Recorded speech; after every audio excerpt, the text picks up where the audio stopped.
23 years old, I'm living in a little apartment in Lake Charles, Louisiana, little tiny duplex. One rainy night, this dude, Danny, comes in with drugs. Another day where I said, I'm gonna quit today. Now it's 11 o'clock at night. I didn't quit. 10 times I failed again.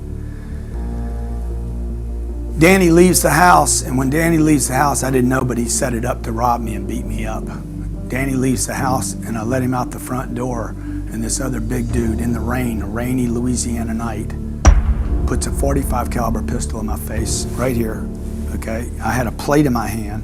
I had something to eat, and I had a plate when I walked Danny to the door, and this guy had to be this big, hovered over me with a gun in my face, and when he did, my reaction was to hit him with the plate in the face.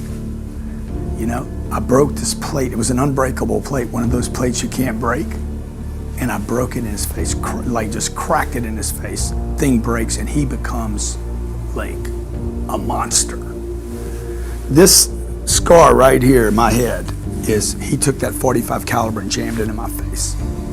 Like, I don't mean jammed it, I mean cracked me right here in the forehead. Blood's coming down. Every wall in this apartment, in this room, and the ceiling has blood on it. But this was the exclamation mark on where my life had gone from being a good kid to this far from dying. I spent 3 days in a hospital, and I'm like, I'm done.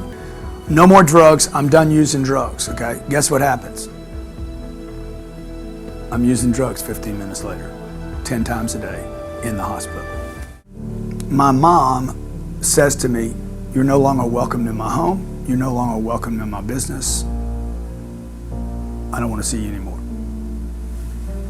And that was the day my life turned around. So 24 hours later, I was in a treatment center because my mom had the courage to say, enough is enough, I'm done. I go to this treatment center, I'm there 30 days. For the first 30 days in 7, 8, 9 years, I don't use drugs.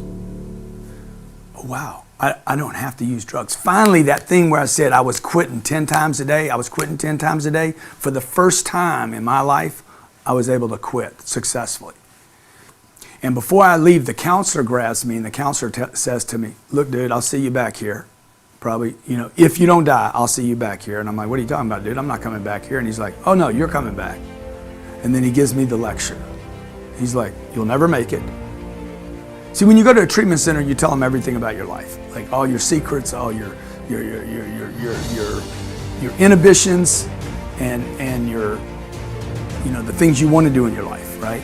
And so I'm telling them in this thing, everything I've done wrong, I share my whole life, but I also share with them what I want to do, my inspiration in life. I'm going to write books, I'm going to speak to audiences, I'm going to help people, I'm going to tell people this story about drugs and how damaging they are, and I'm going to be somebody, I tell them. And they're like, no, dude, you're a drug addict. And all you're ever going to be, this is what the counselor tells me, all you're ever going to be is a drug addict. You need to give up all the ideas of writing books, speaking to audiences, being rich. I always wanted to be rich. I wanted financially to be rich my whole life. I wanted to be my dad. I wanted to be the guy that could take care of his family. They said, you need to give up all those ideas and settle for one thing, not using drugs. If the day ends and you don't use drugs, that is a good day for you. At 25 years old, I am not going to live the rest of my life just not using drugs every day. I'm going to be somebody. If I had free time, I looked at my life, I just did a really good inventory of my life. Every time I had free time, I got in trouble. So I knew I had to, 1, eliminate the old bad friends. 2, I had to keep all free time busy.